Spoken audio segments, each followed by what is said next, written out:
Hey everybody, Claire here with another craft video from Basp.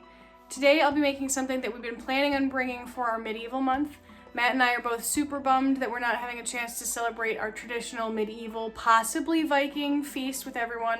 So we've been doing what we can.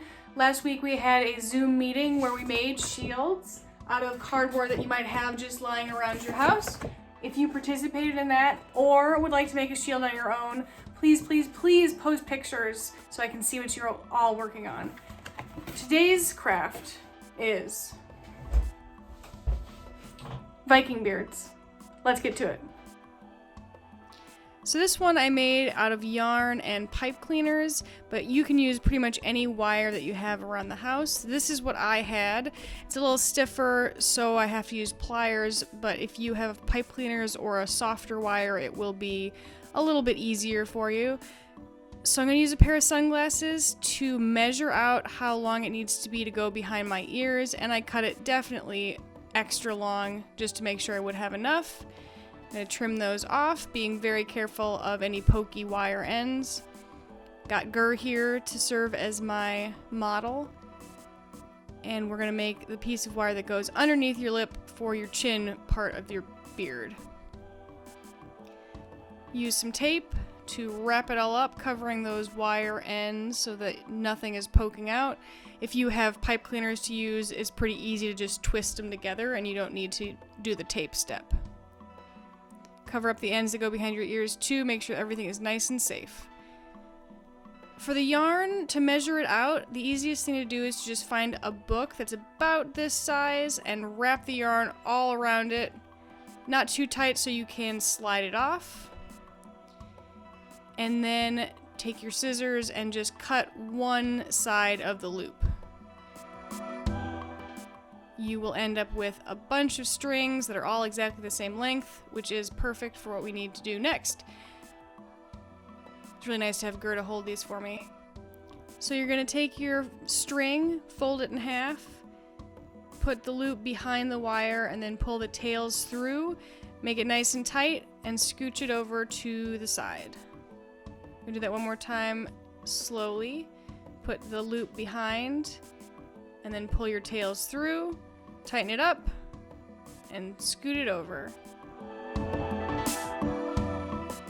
So we're going to do this about 100 more times, depending on how big your beard is. You want to make sure to put enough yarn on so that you don't see the wire anymore. Make sure that your yarn pieces are nice and close together. Scoot them nice and tight to each other. When you get to any tape that you have on there that you need to cover, just go over it the same way you do the wire, making sure that your yarn pieces are very close together in this area.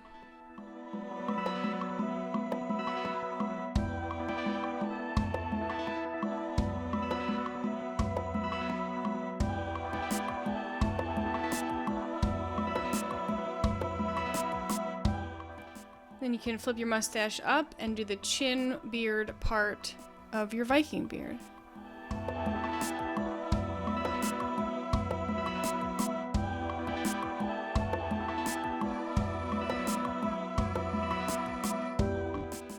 If you want your beard to be extra full and luxurious, you can take an extra step, get a dull pencil, and use it to pull apart the twists of the yarn.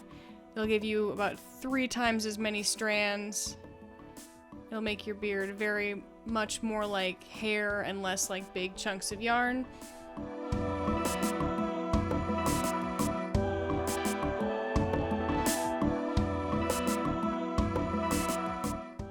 And when that's all finished, I'm going to bring Gur, our model, back and braid the mustache. I'm sure there's a lot of people out there who are much better at braiding than I am and can do all kinds of fancy things in here.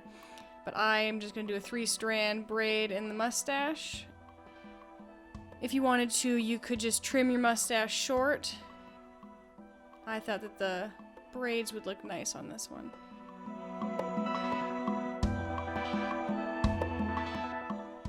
And there you have an awesome Viking beard. Thanks for watching.